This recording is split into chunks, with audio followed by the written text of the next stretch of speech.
हाय guys. Jordan B Peterson, जो कि एक क्लिनिकल साइकोलॉजिस्ट और टोरंटो यूनिवर्सिटी में प्रोफेसर थे, उनकी एक ब्लॉग ने लोगों को इतना इंस्पायर किया कि लोग उनसे इसी टॉपिक पर और भी ब्लॉग लिखने को बोलें। तभी जॉर्डन ने इस बुक को लिखने का डिसाइड किया।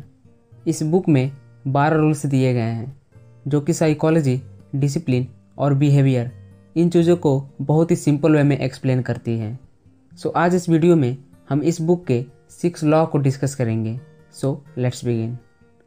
रूल नंबर 1, अपने कंधों को हमेशा सीधा रखें।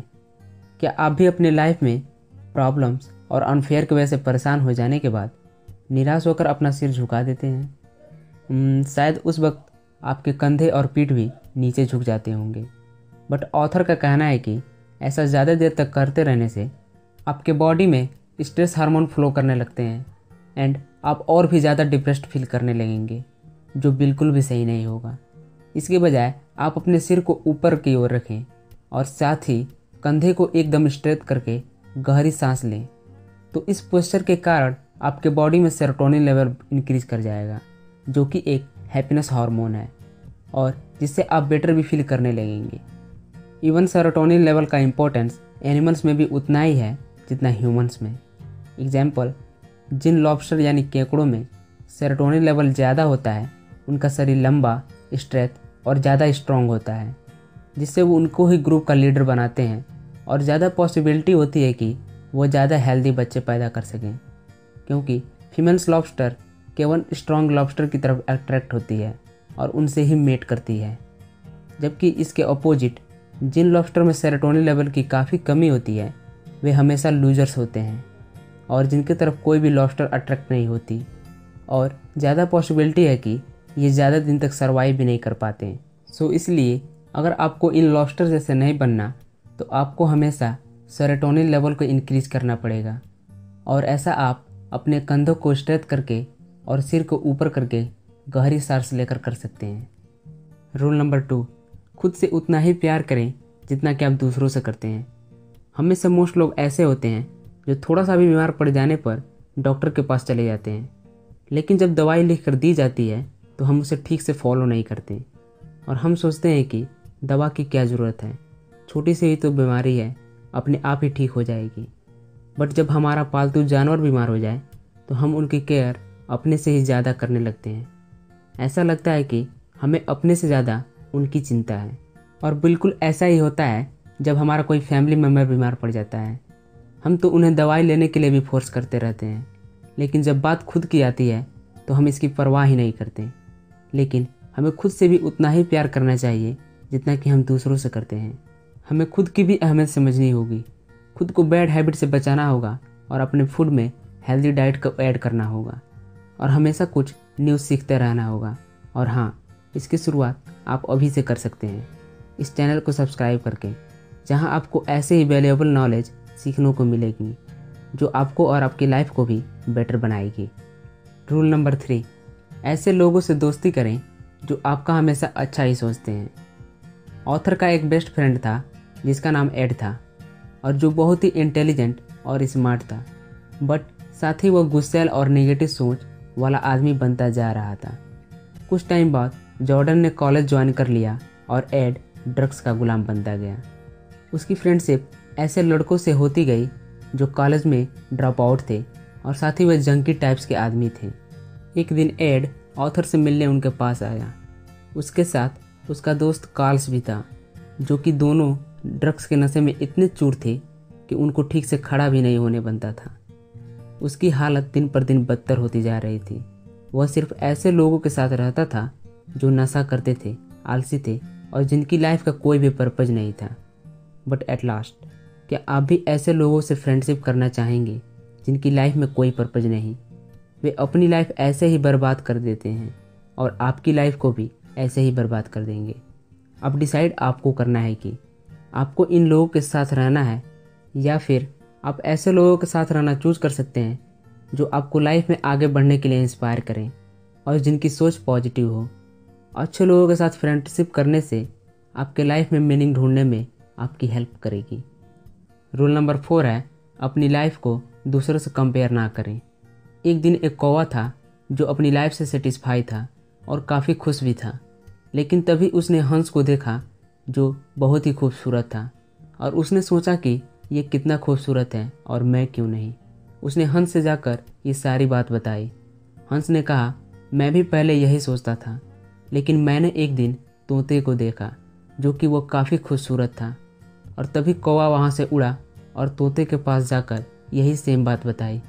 तोते ने उसे मोर के बारे में बताया जो कि उससे भी कहीं ज़्यादा खूबसूरत था।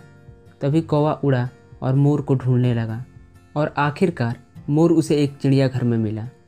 अब कौवे ने मोर से जाकर उससे ये सारी बात बता दी और बताया कि मिस्टर मोर, आप कितने खूबसूरत हो, दूसरों आपकी फ़ोटो खींचते हैं, काश मेरी भी लाइफ आपके जैसी होती। लेकिन मोर ने कहा, मेरी इस खूबसूरती की वजह से तो मैं इस पिंजरे में फंसा हूँ। मैं सोचता हूँ कि मैं भी कभी आपके जैसे कौवा होता, जिसे जब चाहे जहाँ चाहे घूमने की पूरी फ्रीडम होती। यह सुनकर कौवा एकदम हैरान हो गया और तब उसको रियलाइज़ हुआ कि वह कितना लकी है और वह तो झूठ में ही दूसरों को खुद से कंपेयर कर रहा था। बट हम भी अपनी लाइफ में ऐसे ही बिहेव करते हैं। याद रखें, अगर आप म्यूजिशियन हैं तो इसका मतलब ये नहीं कि आप खुद को मोजार्ट से कंपेयर करें। अगर आप शेफ़ हैं तो आप खुद को मास्टर शेफ़ से कंपेयर कभी भी ना करें।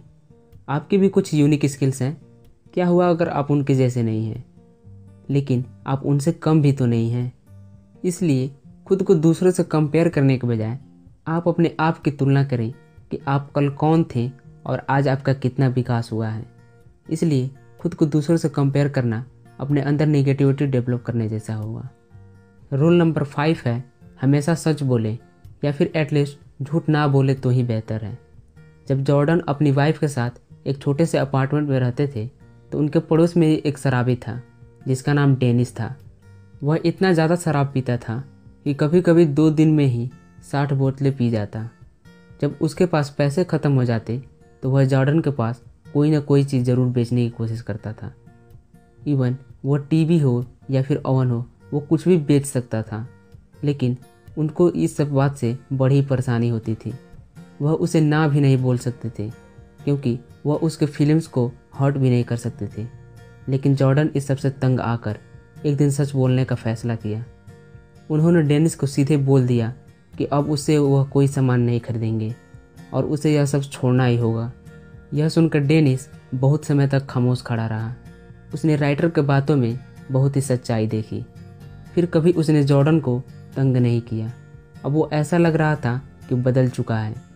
सो झूठ से सिर्फ एक और प्रॉब्लम खड़ी हो जाती है। भले वो शांति बनाए रखने के लिए या किसी के फीलिंग्स को हर्ट ना करने के लिए बोला गया हो, वो फिर भी एक झूठ ही होता है। हो सकता है कि आज आप एक झूठ बोलकर किसी प्रॉब्लम से बच जाएं, लेकिन छोटे झूठ बड़े बनने लगते हैं।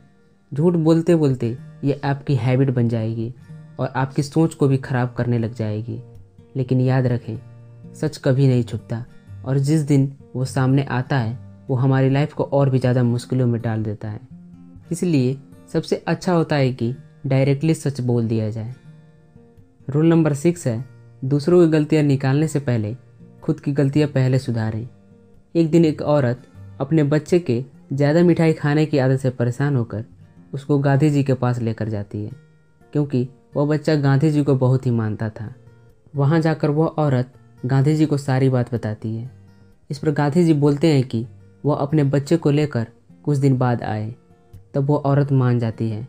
कुछ दिन बाद जब वो औरत फिर से लेकर आती है तो गांधी जी बच्चे के पास जाकर केवल इतना बोलते हैं, बेटा, ज़्यादा मीठा खाना अच्छी बात नहीं, इससे तुम्हारे दांतें सड़ सकती हैं। यह सुनकर औरत काफ़ी गुस्से से बोली कि अगर आपको इतना ही बोलना था तो आपने उसी दिन क्यों नहीं बोल दिया। गांधी जी ने समझाया कि 1 हफ्ते पहले वह खुद भी ज़्यादा मीठा खाते थे और जो बुरी आदत उन्हें खुद है वे दूसरों को सुधारने के लिए कैसे बोल सकते हैं। इस पर उस औरत को काफ़ी शर्मिंदगी महसूस हुई। सो हम भी कई बार ऐसे ही अपोजिट बिहेव करते हैं। अक्सर हम जो गलतियाँ खुद करते हैं उसे दूसरों को करता देख उन्हें डांटने लगते हैं या फिर समझाने लगते हैं। बट इससे पहले कि आप दूसरों की गलतियाँ निकालें, खुद को भी उन गलतियों से दूर कर लें। अब इसके कंक्लूजन की बात करें तो अपने कंधों को हमेशा सीधा करके खड़ा रहें। इससे आपका सेरोटोनिन लेवल बढ़ेगा और आपको अच्छा भी फील होगा। और ख़ुद को ही उतना ही प्यार करें जितना आप दूसरों से करते हैं। और ऐसे लोगों से दोस्ती कभी भी ना करें जो आपको बुरा बनाते हैं। केवल अच्छे लोगों से दोस्ती करें और अपने को खुद से कंपेयर करें, ना कि दूसरों से, क्योंकि हर लोगों की लाइफ अलग अलग होती है और हर लोगों की स्किल सेट अलग अलग होती है। और हमेशा सच बोलें या फिर कोशिश करें तो झूठ ना ही बोलें। एंड लास्ट, दूसरों की गलतियाँ निकालने से पहले खुद में वो गलतियाँ ढूंढ लें। नाउ ये कुछ चीज़ें मैंने आपको जॉर्डन बी पीटरसन की book the 12 rules for life से बताई है। इस बुक में ऐसे और भी आइडियाज़ हैं जो इस वीडियो में मैं आपसे शेयर नहीं कर पाया। अगर आप इस बुक को खरीदना चाहते हैं या फिर कोई भी 2 ऑडियो बुक फ्री में लेना चाहते हैं तो डिस्क्रिप्शन में दिए गए लिंक से जाकर ले सकते हैं। या फिर ऐसे ही बिना बुक्स पढ़े बुक्स की नॉलेज को फ्री में सीखना चाहते हैं और वो भी एनिमेटेड वीडियोज़ के थ्रू, तो इस चैनल को सब्सक्राइब करके बेल आइकन का जरूर दबा लें। इस वीडियो के लिए बस इतना ही। लाइक कीजिए अगर बातें आपको काम की लगी, शेयर कीजिए इसे अपने फ्रेंड एंड फैमिली के साथ। अगर आपके पास कोई आइडिया या सजेशन हो तो आप हमें कमेंट जरूर करें। सो तब तक के लिए keep watching, keep learning and keep improving. Bye.